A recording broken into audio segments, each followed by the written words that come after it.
Warm roots welcome to Casey!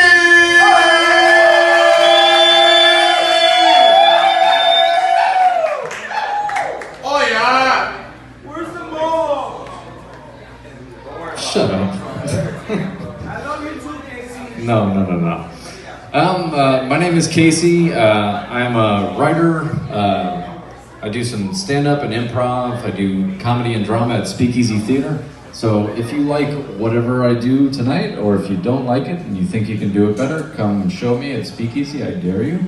But my passion is storytelling. And it's something that, like, it doesn't matter, you know, what somebody's talking about. If they're talking about it passionately, I wanna be a part of it. So right now I'm gonna improvise a story based on a suggestion from the audience. So if you guys wanna shout something out to me, I will take that and tell a story. Anything. First time. First times. First time. Okay. All right, so the first time I had my first kiss was in high school. And, oh, by the way, just to preface this may not be funny, or it may be tragically funny. We'll see. So, we'll see. This girl, my first kiss, her name was Amanda. And Amanda Gargiulo. And if you're watching this, I'm sorry.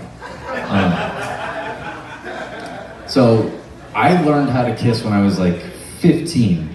And like, when you're kids, when you're in high school, like, everything seems like, oh, it's this thing that you must learn how to do. And I was like, I don't want to be a bad kisser. I want to be good. So I don't know where she got this information from that, like, if you chew gum and pass it to the other person that you're kissing, it means you're a good kisser.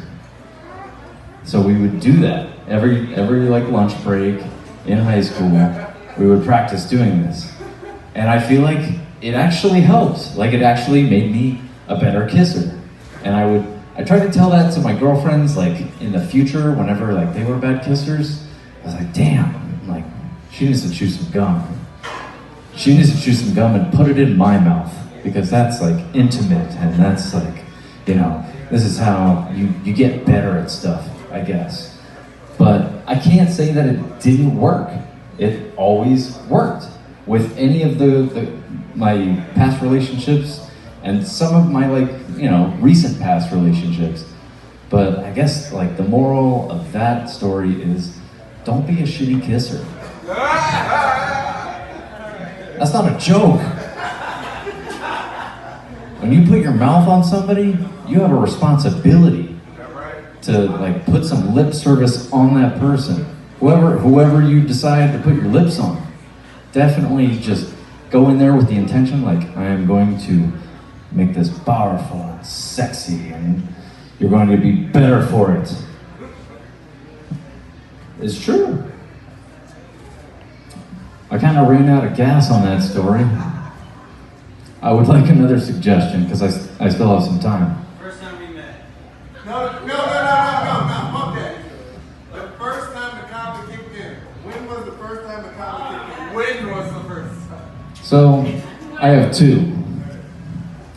About 10 years ago, I went into Mystic Water, which is no longer around. This was a kava bar on Hollywood Boulevard. That's the one that everybody talks about. It's very famous for having, like, the big, like, rainforest, big tree inside. And I went in there back when I still drank and I still did drugs. And I don't do that anymore. But I drank this mud water, and I was like, why are there people here? There's a bar next door. And I had this drink, and then I totally forgot that I had it. And the next time I had it was maybe like 5 years after that, when I lived in West Palm. And I went to go work for a juice bar, which ended up being Kava Sutra Del Rey. If you guys are familiar, that's another kava bar. They're okay, I guess. I love a lot of the people over there. I can't say too many bad things. But I went in there, and this was not a juice bar as they had advertised on Craigslist. So I go in and I'm like, all right, cool. I'm gonna answer this wanted ad for a juice bar. I go in there and I have this terrible drink, and I'm like, why? All right, fine. I work here. I got the job. Everything was cool, and like it took me maybe like a solid week of drinking kava over and over and over again. And like, I would just like, I'd go through it because I had already like drank straight vodka and straight whiskey, and I was like, all right, this is not as bad as some liquor. And the first time it hit me, like everything around me started to spin. Everything around me was moving, and I'm like, oh, that's why people drink this fucking dirt water.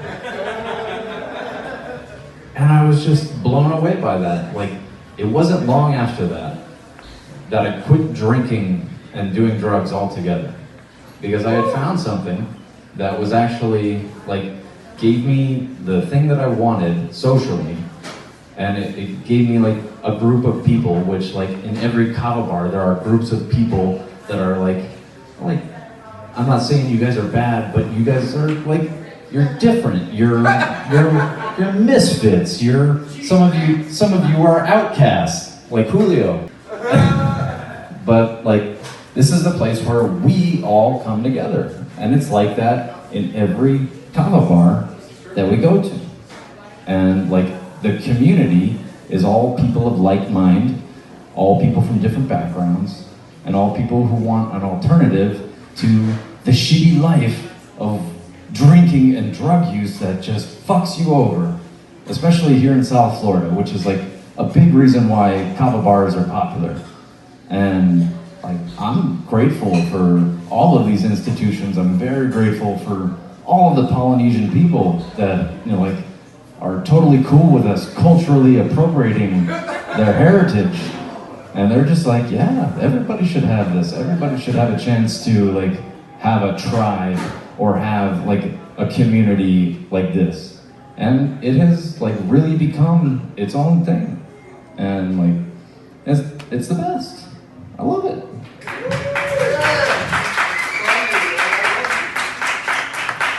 Do I still have time, Terrence, or how much time? As much time as you need, Casey. Why? Is there nobody else coming? No, we have to. The list is filled, sir. Oh. All right. All right. One more story. That first one that Terrence gave. Oh, the first time I met Joshua. So Joshua affectionately calls me Dad, and I call him my son, even though I have no children and he has a real father. And I'm very honored that Josh and I have the relationship that we have. But it wasn't always like this. It started with me being furious at him every single day, because I used to work here with Josh. And I was his supervisor, I was his manager. And you're leaving. Fine. That's fine. Whatever. Josh, like, it's not like he was purposefully like doing shit wrong. It was just like every time I would guide him, every time I would like, all right, course correct, like stuff that I saw that was a problem, Josh would take it tremendously personally. He would like beat himself up. He would like get like visibly sad or shaken or like angry, and I'm sure he would go home and yell at his wife. And so like, I might be responsible for his domestic abuse, I don't know. John, they're still together happily, right, Josh? Very happily. That's my boy. But like, we went through maybe 5 or 6 months of like butting heads constantly over and over again, and like it eventually forged the friendship that we have now, which is like family. And like, I did not give up on him, and he did not give up on this job or working here. He was like, man, this guy is up my ass all the time, and like he still comes to work. So like that is a very dedicated young man, which you don't see in a lot of people who are, how old are you, Josh? 26. 25. Are you getting younger? Okay.